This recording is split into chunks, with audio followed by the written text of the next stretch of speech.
नमस्कार दोस्तों, एक बार फिर हमारे YouTube चैनल में आप लोगों का हार्दिक स्वागत है। लेटेस्ट अपडेट निकल कर आई कि केंद्रीय कर्मचारियों के लिए जरूरी खबर, सरकार ने बदला बड़ा नियम, खत्म होगी पेंशन और ग्रेजुइटी।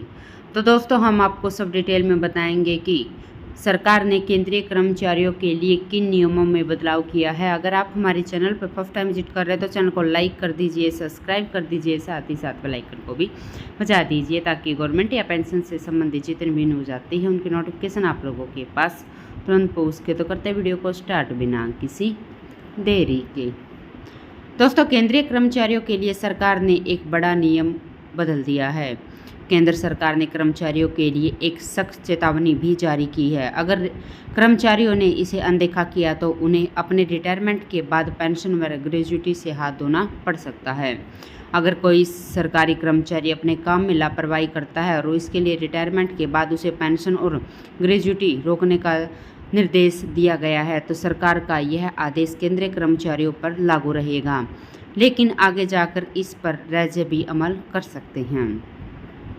दोस्तों, केंद्र सरकार ने सेंट्रल सिविल सर्विसेज रूल 2021 के संबंध में एक नोटिफिकेशन जारी किया है, जिसमें केंद्र सरकार ने हाल ही में CCS नियम 2021 के रूल 8 में बदलाव के बारे में बताया है, जिसमें नए प्रावधान जोड़े गए। इस नोटिफिकेशन में कहा गया है कि अगर केंद्रीय कर्मचारी अपनी नौकरी के दौरान किसी गंभीर अपराध या लापरवाही में दोषी पाए गए तो रिटायरमेंट के बाद उनकी ग्रेजुइटी और पेंशन रोक दी जाएगी।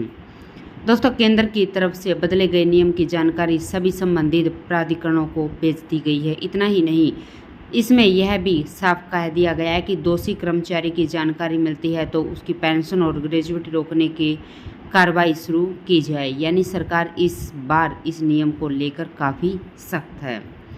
दोस्तों, नियम के मुताबिक नौकरी के दौरान अगर कर्मचारी के खिलाफ कोई विभागीय या न्यायिक कार्रवाई हुई तो इसकी जानकारी भी संबंधित अधिकारी को देना जरूरी होगा। अगर कोई कर्मचारी रिटायरमेंट लेने के बाद फिर से नियुक्ति लेता है तो उस पर भी ये नियम लागू होंगे। अगर कोई कर्मचारी रिटायर के बाद पेंशन और ग्रेजुइटी का भुगतान ले चुका है फिर दोषी पा जाता है तो उसे पेंशन या ग्रेजुइटी की पूरी राशि वसूली जा सकती है। इसका आंकलन विभाग को हुए नुकसान के आधार पर किया जाएगा।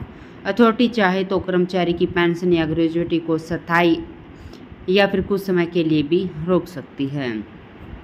दोस्तों, इस नियम के अनुसार ऐसी स्थिति में किसी भी अथॉरिटी को अंतिम आदेश देने से पहले यूनियन पब्लिक सर्विस कमीशन से सुझाव लेना होगा, जिसमें यह भी प्रावधान है कि किसी भी मामले में जहां पेंशन को रोका या निकाला जाता है तो उसमें न्यूनतम राशि 9,000 रुपये प्रति माह से कम नहीं होनी चाहिए, जो रूल 34 के तहत निर्धारित किए गए हैं। तो दोस्तों, आज के लिए इतना ही। मिलते हैं नेक्स्ट वीडियो में, तब तक के लिए जय हिंद, जय भारत।